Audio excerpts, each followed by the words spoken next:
Today we continue our journey with the Acts of the Apostles.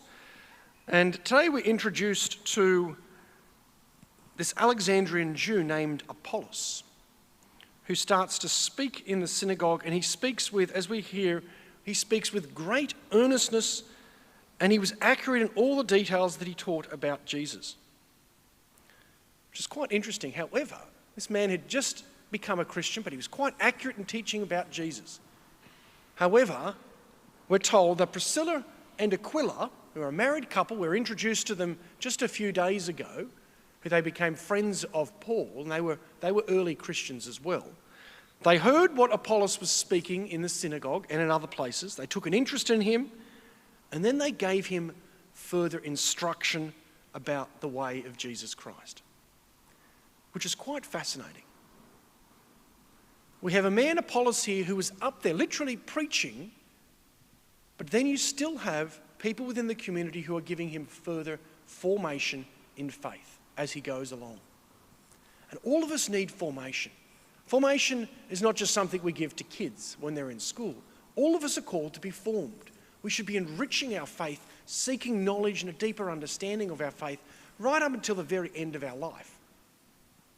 Those who are very young, right to those who are very old, if we can't learn something more, if we can't have a desire to have a deeper knowledge of Jesus Christ, then there's a slight problem.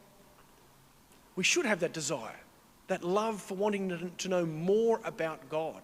Because someone you love, you don't just become just stable with the relationship and just think, oh, well, I don't need to know anything more about this person. With someone you love, you want to know more. And so Priscilla and Aquila, a married couple, are forming Apollos, a man who's already preaching, already explaining about Jesus, but this couple are giving further formation.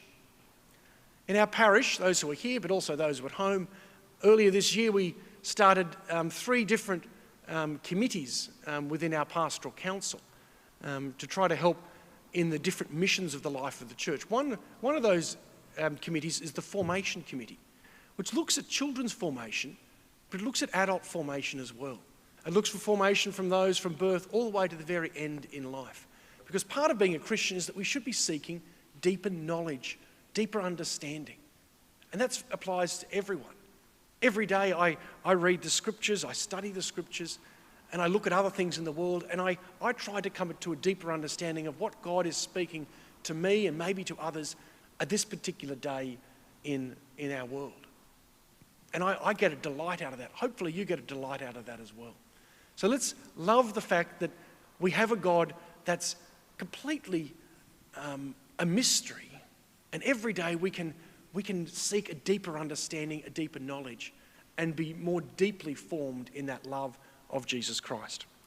So let's today be inspired also by this married couple, Priscilla and Aquila, who were, you could say, the first catechists. We have wonderful catechists in our parish. Some of you are here in the church have been catechists in lots of different ways. It's a magnificent ministry. If people are at home, if you've never thought of being a catechist is someone who shares the faith sometimes with young people, but also we have catechists who help informing adults who are preparing to become Christians as well. It's not just the role of the priest to share that, it's the role of every Christian. And Priscilla and Aquila, married couple, are here forming Apollos in his deeper understanding and knowledge and love of Jesus Christ. Let's do the same in what we can do in our own particular lives in the coming days, the coming months, and hopefully the coming years as well.